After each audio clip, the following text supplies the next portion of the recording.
Assalamualaikum warahmatullahi wabarakatuh. Perkenalkan, saya Kalia Pritya Anggreni dari Fakultas Ilmu Sosial, jurusan Hukum dan Kewarganegaraan, Prodi S1 PPKN. Di sini saya akan menjelaskan terkait dengan presentasi bab 8 yang membahas tentang korupsi dan upaya pemberantasannya dalam pandangan Islam. Pada kompetensi dasar, setelah mengikuti materi ini, kita diharapkan dapat memahami konsep korupsi, menganalisis perilaku-perilaku korupsi, dan mampu mengambil keputusan secara bertanggung jawab dalam bidang moral yang berkaitan dengan pemberantasan korupsi. Dan di dalam peta konsep bab 8, nantinya kita akan membahas tentang pengertian, ragam, dan hukum korupsi, lalu motif-motif korupsi, upaya menumbuh kembangkan budaya anti korupsi, dan bahaya korupsi. Selanjutnya, kita akan masuk pada pengertian korupsi, ragam korupsi, dan hukum korupsi. Pengertian korupsi secara bahasa, kata korupsi tidak terdapat dalam Al-Quran ataupun dalam bahasa Arab. Kata korupsi berasal dari bahasa Latin, yaitu corruper, corruptio, dan corruptus. Dalam bahasa Indonesia, korupsi merupakan serapan dari bahasa Belanda, yaitu corruptie, yang berarti curang atau jahat.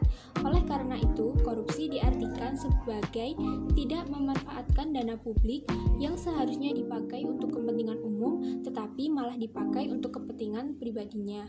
Selanjutnya, kita masuk dalam bentuk-bentuk korupsi. Bentuk-bentuk korupsi terbagi dari beberapa.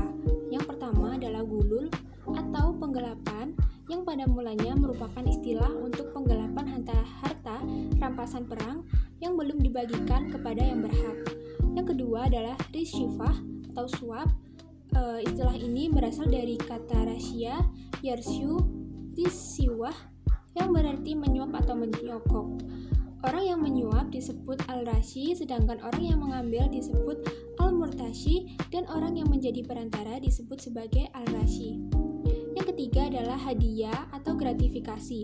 Gratifikasi merupakan uang yang diberikan di luar gaji, atau hadiah, yaitu pemberian yang menjadi haram karena diberikan untuk kepentingan tertentu, seperti memberi hadiah kepada penjabat atau penguasa lainnya untuk mendapatkan suatu keuntungan.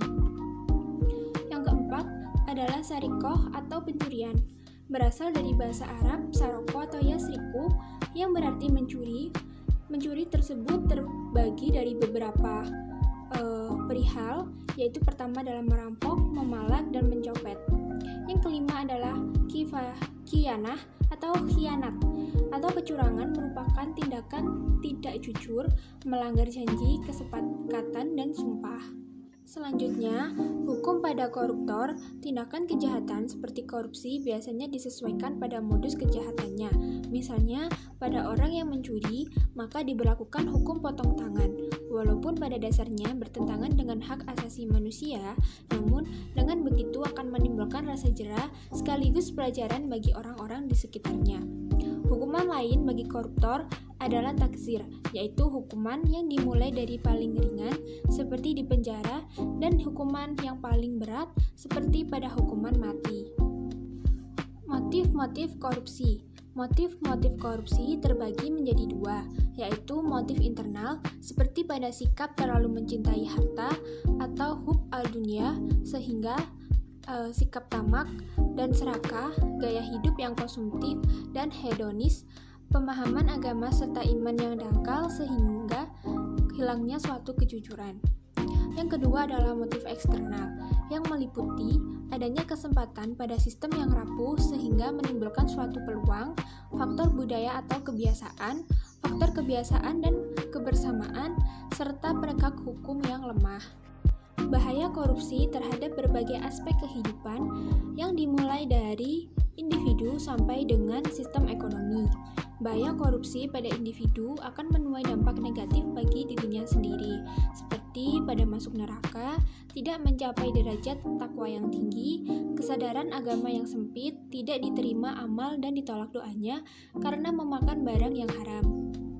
Lalu, menimbulkan rusaknya generasi muda, seperti para generasi muda tumbuh menjadi pribadi yang antisosial, bahkan akan menimbulkan suatu budaya atau kebiasaan. Bahaya korupsi pada kehidupan bermasyarakat adalah membahayakan standar moral dan intelektual masyarakat, serta perbedaan antara kelompok sosial dan individu. Sedangkan bahaya korupsi pada sistem politik akan menghasilkan pemerintahan yang tidak legitimate atau sah, tidak bersikap transparan, sehingga menimbulkan keraguan dan penurunan kepercayaan oleh rakyat terhadap pemerintahnya sendiri. Selanjutnya, bahasa korupsi pada sistem birokrasi administrasi akan menimbulkan meningkatnya biaya administrasi, tetapi kualitas dan pelayanan yang diberikan kepada publik kurang memadai.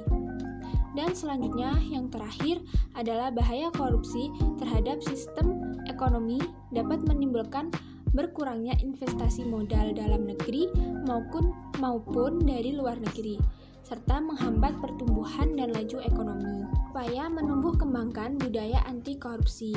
Upaya menumbuh kembangkan budaya anti korupsi bisa dilakukan dengan cara budaya anti mencontek, berbuat plagiasi, dan titip absen.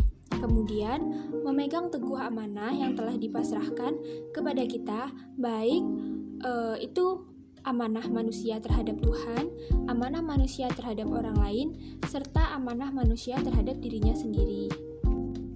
Sekarang, pada slide yang terakhir, kita akan menuju pada suatu kesimpulan. Kesimpulannya adalah, dalam pandangan Islam, dengan menumbuh kembangkan budaya anti korupsi sejak dini, diharapkan korupsi akan berhenti dan menjadi hilang. Baik, sudah cukup dari saya. Apabila terdapat salah kata ataupun kekurangan, saya mohon maaf. Wassalamualaikum warahmatullahi wabarakatuh. Terima kasih.